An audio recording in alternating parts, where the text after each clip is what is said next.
Hi guys, welcome to my YouTube channel. Don't forget, follow me down here. Today I'm going to be talking to you about believing in yourself and how to raise your children to believe in themselves. I've spent years in martial arts working with thousands of children, and the common thread is really teaching these kids how to believe in themselves, how to believe they can be successful at things. When I worked in my occupational therapy practice, it was the same thing with children with disabilities. Getting them to believe in themselves was getting them to be successful. So that's what we're going to talk about today. So let's get right ahead and let's get started. Believing in yourself. Believing in yourself is one of the most important things you can do in your life. And it is a skill that you acquire from a very, very young age. Sometimes when we watch TV and we watch movies, our characters all have this special something. Remember Space Jam? The great stuff. Kids drink it. They play awesome basketball, right? Fonzie had his leather jacket, if you remember Happy Days. So sometimes people have these special somethings that make them feel superhuman, make them feel they can do something outstanding. Myself, it's my dobak, which is my karate uniform.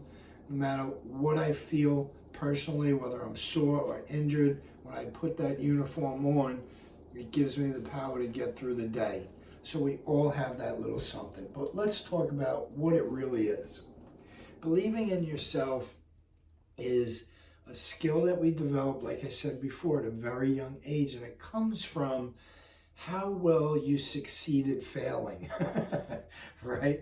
So simple things that you do, for example, putting your dishes in the sink, you develop skills to make that happen, and along the way, you have some small accidents, and that's acceptable, right? But when you're raising children, you need to give them the opportunity to make mistakes so that they can learn. The body has to balance itself. You have to learn how to coordinate your arms, your legs, your eyes and your hands, your eyes and your feet. And it has to work together in such great harmony. And the only way that happens is by giving them an opportunity to succeed. Right? So if they're walking their dish to, let's say, the garbage pail, they're going to scrape all their food off and put it in the sink. You know it's going to end up on the floor. In the beginning, they might even drop it and break it. But in the end, they're going to have the skill to coordinate their body to get the task done, and it's going to make them feel good about themselves, and they're going to start to learn to believe that they can do anything they want to do.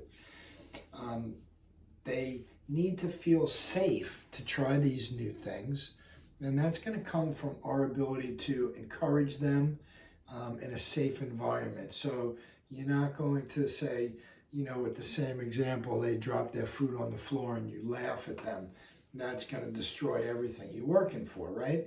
So you want to encourage them, tell them it's okay, help them, or give them ideas how to make it better next time. You don't want to solve the problem for them, right? So you have them clean it up, you have them put that dish in the sink, they succeed, they're all done, they feel happy about what they accomplished, and they start to really believe that, okay, so there might be mistakes along the way, but I'm able to get the job done, right? With every new task, there's a new way to show them that they're able to complete whatever it is they're doing. So in therapy, we call this activities of daily living. Activities of daily living are the things that we do every day: washing, dressing, grooming, toileting, feeding yourself, whatever it is that you do on a daily basis. These activities of daily living are things that are done all the time, over and over. But those activities are the ones that build your muscle strength, that build your coordination, that build your body's ability to work together with itself, right? That harmony we were talking about before. So it's very, very important that they're doing these activities of daily living, and you're encouraging them and helping them along the way, but not doing it for them. Okay, doing it for them is going to interfere with their body's ability to grow and develop. And I know a lot of parents, just in our school alone, would much rather do the activity for the child. It's faster, it gets done better, but you're taking away their ability to believe they could get the job done. So today, here are your 5 tips. 5 tips to help your children believe in themselves. Number 1, the best one, give them chores to do at home. It doesn't matter if they're 1 or 2 or 3 or 5 or 16, give them chores. Chores are going to help them. It's going to give them respect for themselves. It's going to give them discipline. It's going to give them pride that they're able to get a job done. And these chores are so necessary to stabilizing their emotional system, their physical system. It's going to develop them. It's going to coordinate them. It's going to give them the biggest boost of confidence they'll need to believe that they could get the jobs done. So it doesn't matter how small the task is, how young they are, make it something that they're responsible for, and you're going to see they're going to change almost like that, right? So the number 1 thing that you could do, get them doing chores. Okay, that's number 1. Number 2, encourage their independence. So as soon as you see them doing things on their own, encourage it, applaud their little successes.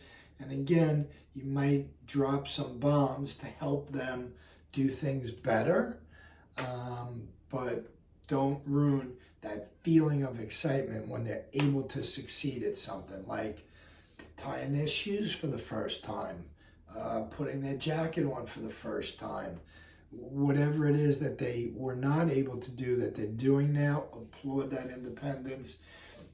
Let them know how excited you are, and keep working on that, because that independence is what makes them feel good about themselves. So you want to encourage that the best you can. Number 3, we've talked about this in several different videos, but goal setting. Again, it doesn't matter how young they are. Teach them now how to set goals, how to reach those goals, how to adjust those goals so that there's always something to work on. You look at it this way. You don't get in your car and just drive around, right? You get in your car to go somewhere, to do something, right? So you have goals every time you get up. You know what you have to do, where you have to go, who you have to meet with, what needs to be accomplished for the day. So when your kids are 2 and they don't have that responsibility, or 3, you have to teach them to set those goals so that they know, okay, today we're going to get up and we're going to get this done. I hear this in the martial arts school. Hey, Master Bart, do you know what we're going to do today? We're going to go to the park after class. That's goals, right? Their goal is to get to the park and play, right? So you want to teach that to them really young. And it doesn't always have to be something that's driven by fun and excitement. It's going to be, hey, we're going to clean the room today. Or, hey, let's do this. So I help them set goals and help them accomplish those goals, because that's going to help their belief that they could get things done. That I got the goal, I got the goal, I got the goal. Success, success, success. And remember, success comes out of failure. When you fail to get something done, you have to reestablish a new goal and get the new goal done, right? So it's a constant process. Goals, reevaluating where you are, readjusting goals, things like that. Help them build, number 4, help them build a positive friendship with people. This is where martial arts comes in. Martial arts comes in because you have a group of like-minded people all focusing on the same thing. So people are positive, they're encouraging, they help each other get the job done. Now, sometimes it could be theater, sometimes it could be dancing, but in general, martial arts seems to be the one that really works on social, emotional, intellectual and physical growth and development. So I like that. And it works on developmental skills and sequences, and I'm a therapist, so I love that. So you want to get them around like-minded, positive kids that are going to help them and encourage them along the way succeed at things, okay? And the last one, number 5, offer them solutions for their challenges, but don't give them the answers. It's kind of like what you do with their homework. You don't sit down and go, hey, 2 + 2 is 4. You come up with ways to teach them how to come up with the answer. And it's the same thing with the things that they do every day. Offer them solutions, but don't give them the answers. Train their brain to think and work and problem solve, okay? So that's it. Get these kids to believe in themselves. Share this video, like this video. Let's get this information to other parents out there. The more parents know this information, the more we're going to be able to spread information that's going to help you and other people raise the most awesome kids on the planet. That's what we're doing here. I'll see you guys next time.